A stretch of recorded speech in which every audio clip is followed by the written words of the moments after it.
राजेंद्र कटारिया जी, आपका हमारे YouTube channel history of धानक एवं धानका में आपका स्वागत है।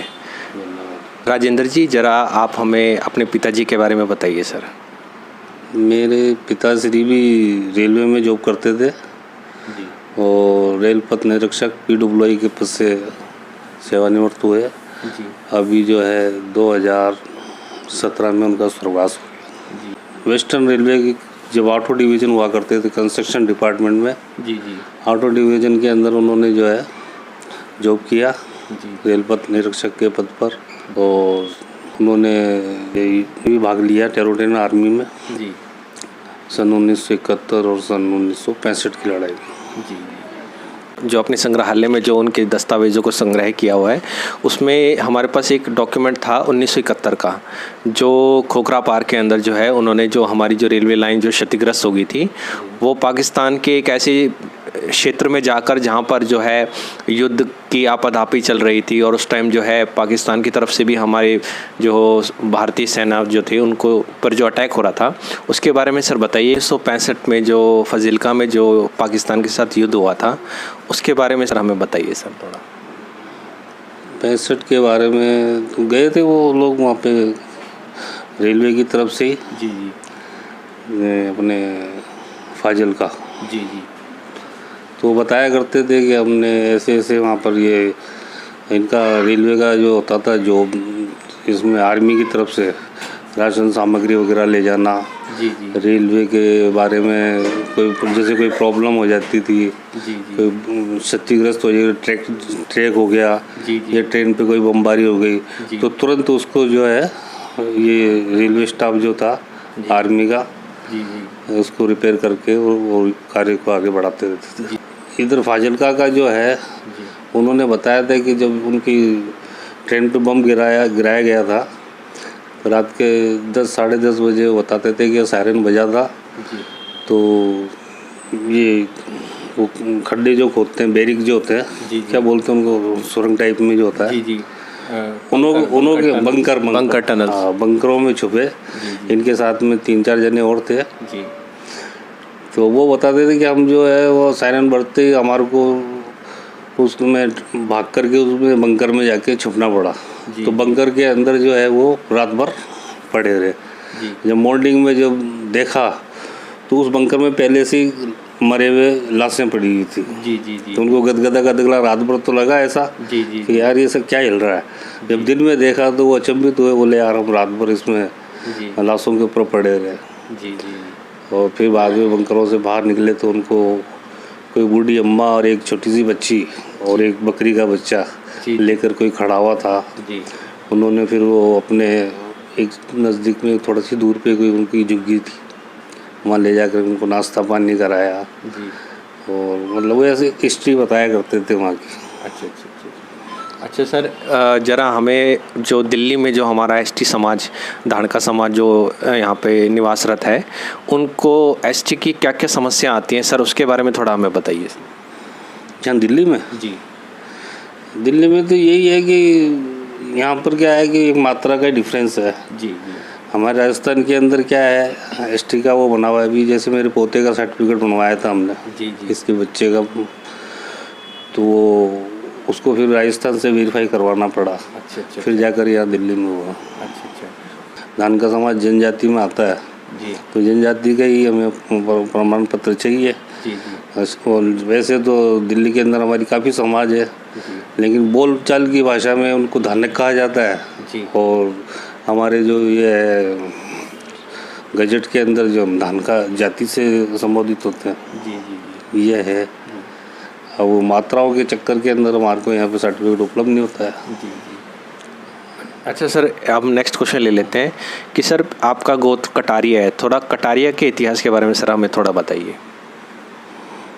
ये हमारे समाज के अंदर 52 गोत्र हैं जी जी, उनमें एक कटारिया गोत्र भी है।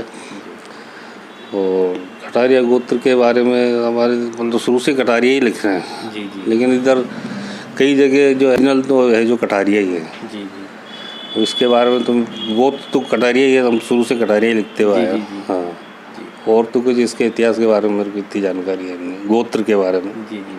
अच्छा सर, अब थोड़ा अजमेर के बारे में बताइए, क्योंकि आपका निवास स्थान अजमेर रहा और अजमेर से जो है आपने जो वहाँ पर अपनी सेवाएं भी दी, तो अजमेर में हमारे समाज जो धाणका समाज है उसके बारे में सर बताइए कि वहाँ वो किस तरीके से निवास करता है और वहाँ पर क्या क्या समस्याएं आती हैं। क्योंकि हमारे यहाँ जो राजस्थान का जो समाज है उसमें क्या होता है कि बहुत से लोग वर्गीय, ठाकुर अलग अलग नाम से जो हैं वो बटे हुए हैं, जहाँ पर जो उनको स्थानीय समस्याएँ भी आती हैं इस चीज़ को लेके कि जो एकीकरण नहीं हो पाता। तो उसके बारे में सर बताइए सर, राजस्थान के अजमेर समाज के बारे में। अजमेर में तो एक ही नाम से जाना जाता है, ओनली धानका समाज के ही नाम से, मतलब वो है। ये फ़र्क है कि जैसे राजस्थान प्रांत 4 भागों में बटा हुआ है, शेखावाटी, ढूंढाड़, एक हाड़ौती क्षेत्र है और एक मेवाड़ क्षेत्र है। तो राजस्थान में थोड़ी सी ये समस्या है हमारे अजमेर शहर में। जी शेखावाटी मतलब शेखावाटी, हाँ, और ढूंढाड़, जी, ये दो वो है, मतलब ग्रुप बने हुए हैं हमारे। बाकी सब कुछ उठ बैठ, ब्याह शादी में, मौत मरण में सब में आते जाते हैं, अब बेटी व्यवहार भी होता है। और बाकी हमारे यहाँ जाति शब्द में तो धानका ही कहा जाता है। वहाँ अगर जोधपुर साइड में हमारे समाज को बरगी राजपूत के नाम से जाना जाता है। अच्छा सर, नेक्स्ट प्रश्न ले लेते हैं कि कई बार क्या होता है कि जब एसटी के प्रमाण पत्र के लिए जब वहाँ पर अप्लाई करते हैं तो वहाँ पर क्या होता है अणा और ना का, ये जो है वहाँ पर जो है बड़ी समस्या, जो लोग कहते हैं कि अणा और न जो है धान का और धान का दोनों में थोड़ा डिफ्रेंशिएट करते हैं। सर उसके बारे में बताइए, वहाँ पर क्या समस्या होती है इन दोनों शब्दों को लेके, अणा के उच्चारण और न के उच्चारण को लेके? हमारे यहाँ तो नए नल वाला जो है वही लगता है, लेकिन अभी बीच में जब ये हमारे समाज के जो थे उन्होंने वो ना वाला चक्कर डाल दिया हमारे साथ। अच्छा। हाँ, नहीं तो बाकी धान का ही कहा जाता था और उसी के नाम से हमारे पास भी जाति का, जनजाति का प्रमाण पत्र है, बच्चों का, सबका, और अजमेर में सबका। अच्छा जी। बाकी थोड़ा बहुत इधर हनुमानगढ़, गंगानगर साइड में ये ना ने का चक्कर डला है, बाकी अजमेर सबके यही है, धान का ही कहा जाता है। अच्छा सर, एक प्रश्न और ले लेते हैं कि अभी जैसे राजस्थान और हरियाणा से लगते हुए जो हमारा सीमावर्ती प्रांत जो है उसमें कहते हैं कि जो हनुमानगढ़ और जो गंगानगर है वहाँ पर जो है जो लोग धरना प्रदर्शन दे रहे हैं एसटी के सर्टिफिकेट के लिए, सर उसके बारे में थोड़ा बताइए, क्योंकि आप राजस्थान से संबंधित है, तो वहाँ पर क्या समस्याएं आ रही है और वहाँ के जो सर्टिफिकेट हैं लोगों के धानका के वो क्यों नहीं बन रहे, उसके बारे में क्या समस्या है? अब क्यों नहीं बन रही है तो वहाँ के जो अधिकारी हैं उन्होंने जो कुछ ऐसी समस्या डाल रखी है। बाकी राजस्थान में हमें सबको जनजाति का ही वो मिला हुआ है, और वो शब्दों के चक्कर में धानक और धानका का चक्कर है थोड़ा वहाँ हनुमानगढ़ साइड में, इधर उस चक्कर से वो लग रहा है। लेकिन वहाँ पर अभी कोई प्रशासनिक कोई सुनवाई नहीं हो रही है। अच्छा। अभी 200 दिन से भी ज़्यादा धरने पे बैठे हुए हैं और चल रही है कार्रवाई, उसकी कर रहे हैं। हमारे यहाँ से भी कई जने गए हैं वहाँ सपोर्ट करने। राजेंद्र जी, यदि आप हमारे समाज को और हमारे YouTube चैनल को अगर कोई सजेशन या कोई सुझाव देना चाहते हैं तो सर वो ज़रूर बताइए हमें।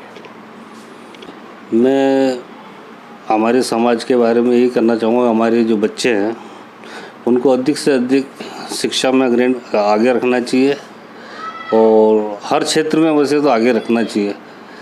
और हमारा समाज एक तो शिक्षा में और एक राजनीति में काफ़ी पिछड़ा हुआ है, तो मैं ये चाहता हूँ कि चाहे समाज का कोई भी बंदा हो, अगर राजनीति स्तर पे कोई खड़ा होता है तो हमें उसका सपोर्ट करना चाहिए और राजनीति में आगे आना चाहिए। हम पिछड़े ही हैं अभी तो, और शिक्षा में तो हमें बच्चों को पढ़ाना ही है। हम लोगों को भी बच्चों पे विशेष ध्यान रखना चाहिए और समाज एकजुट बन कर के रहे, उस एकता दिखाता रहे। जी राजेंद्र जी, आपने जो हिस्ट्री के बारे में हमें बहुत सी जानकारी उपलब्ध कराई और हमें अपना कीमती समय दिया, इसके लिए आपका बहुत बहुत धन्यवाद सर। आपका भी धन्यवाद सर।